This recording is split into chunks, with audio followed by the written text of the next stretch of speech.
Hello again, and welcome back to Granny Dorothy Visits. I'm so glad you're here with me today, joining me in these, sharing these readings with you. I've picked out two for today because the second one's a little long, so I did two instead of the usual three. So the title for today, looking at my list, I've got all these sheets that I work on to pick out a title for you. And this is The Courage to Think for Yourself. And the first reading from Everyday Positive Thinking, Louise Hay's book. And the author of this one is Cryon.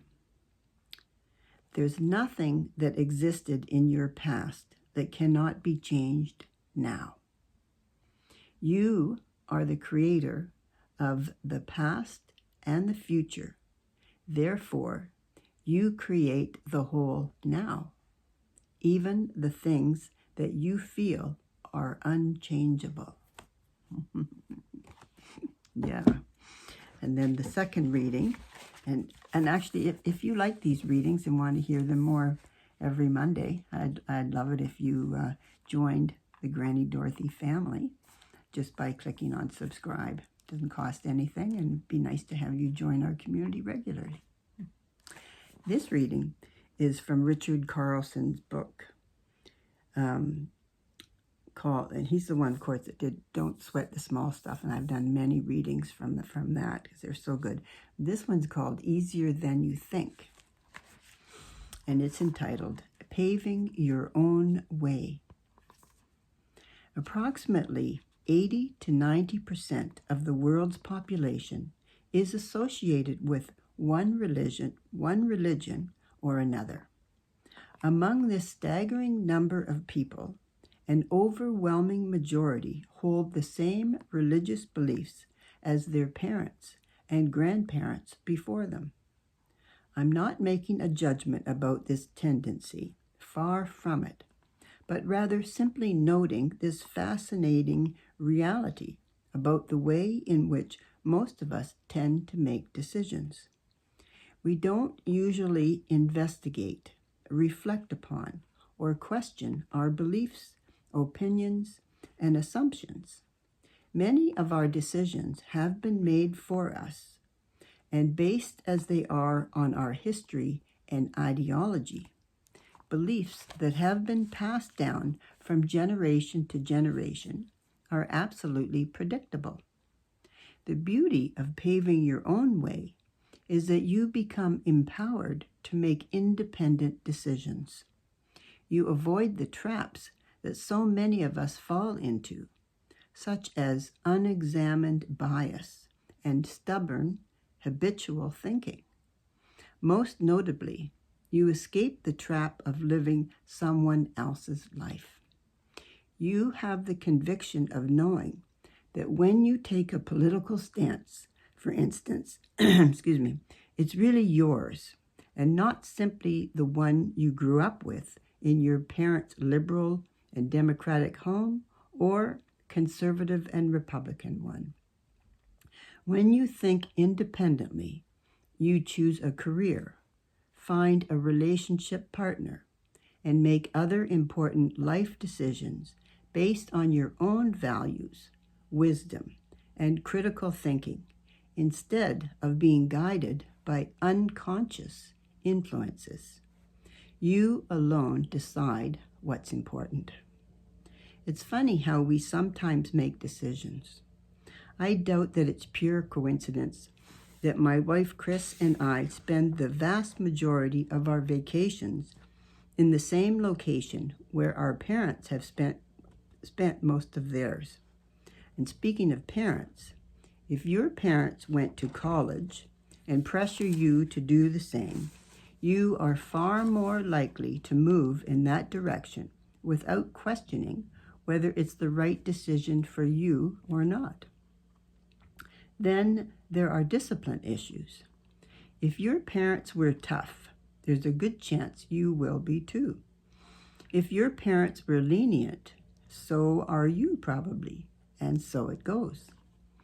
I remember a revealing conversation I had with a woman last year in the grocery store before the holiday.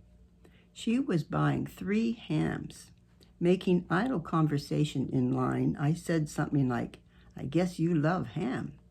To which she replied, "Actually, it makes me sick to my stomach." I couldn't help but ask, "So why are you getting so much of it?" She smiled and said, "Oh, that's just what we do in our family." Transactional analysis, a psychological theory developed by Eric Berne, claims that people are born innately healthy, but develop patterns early in life based on negative or positive influences around them. These patterns are called life scripts.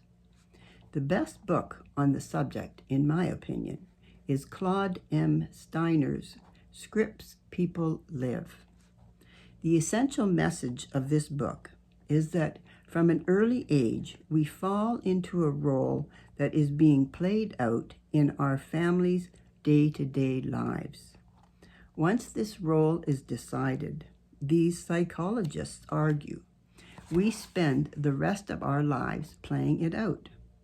For those who fall into a negative script, the consequences can be disastrous unless a conscious decision to change is made. Perhaps an elder member of your family said to you when you were a child, "We Smiths are military people. Your great-grandfather was in the Civil War. Your grandfather was in World War I.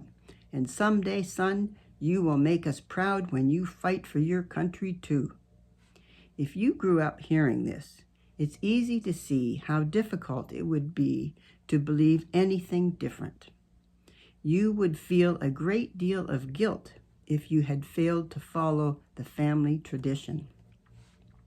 What is interesting is that an adult family member doesn't necessarily have to directly state a preference, such as, "I want you to be a straight-A student," in order to have an influence on a child.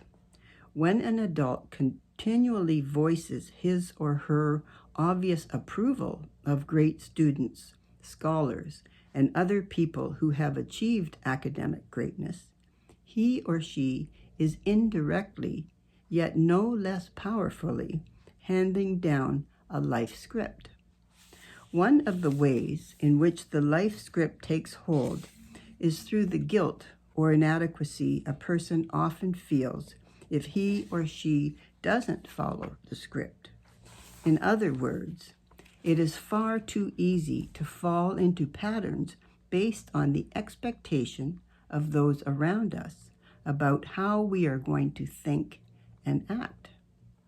The small change of paving your own way is accomplished when you realize that you are being guided instead of creating your own destiny. This small change will alter your life in a very big way. Living your life based on your own individual dreams and desires is critical for happiness. Learning to think and act not out of habit, but with your own creative and independent ideas is powerfully transformative. Here are 2 simple ways to break free. 1. Resist the urge to make decisions quickly. Whenever we react, we almost always speak out of habit. For example, if someone says to me, "Richard, where would you like to go on vacation?" my immediate answer is likely to be the ocean. Why? That's where we usually go. And that's where we always went when I was growing up. Is that a bad thing? No.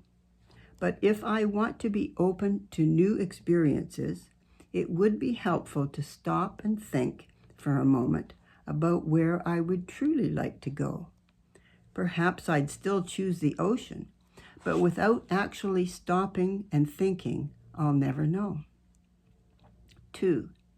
Gather opinions from people who have different points of view and have had different experiences. When we ask for advice or solicit feedback. We are almost always drawn to those who already agree with our point of view. All this kind of advice does, however, is reinforce your pre-existing decision.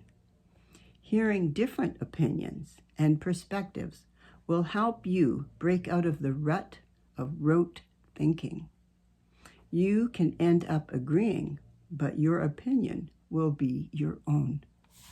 Don't you think that's pretty interesting? It's so true. Sometimes we just go along with life and we don't think about any things. We just react to things. Well, that's the way it's always been, but sometimes you just have to stop and think about it. Is this really what I want to do? Because, they say to thine own self be true. You have to do what's going to make you happy. You can't please other people. You must please yourself. That's important. That's not being selfish. That's loving yourself and living the life God wanted you to. He made us all different. He doesn't want us all to be the same. I don't think so. So I hope that you stop and you think about things. That's all. Just reflect on your life and choose things that are good for you and going to help you have a great life. That's what I want for you. Send you my love. Until next week. Bye for now.